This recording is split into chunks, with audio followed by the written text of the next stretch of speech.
Ze lissen worden saai, dat wordt zo diks gezakt. En Engels, Duits of Frans, dat willen we niet meer.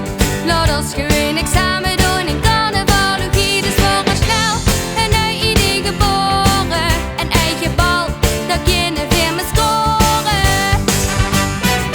Vierde carnaval, die bij ons op het Super-10 of vastelavondbal. Vierde carnaval, 3 dagen lang op ons eigen festival. We zien ons springen en ons vriendinnen, kom maar binnen, kom maar binnen. Pas als iedereen er is, dan kunnen we hier gewoon beginnen. Het is hier te gek, het is hier super gaaf. En heel de DJ even stop, dan zien we weer al af. Ja, ze komen echt van overal.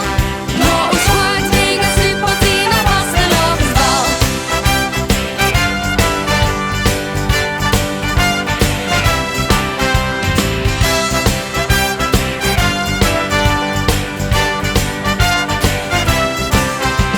Als tienerbal, dat gaat al heel snel los. Ook de Hunter en de rector, die zien alweer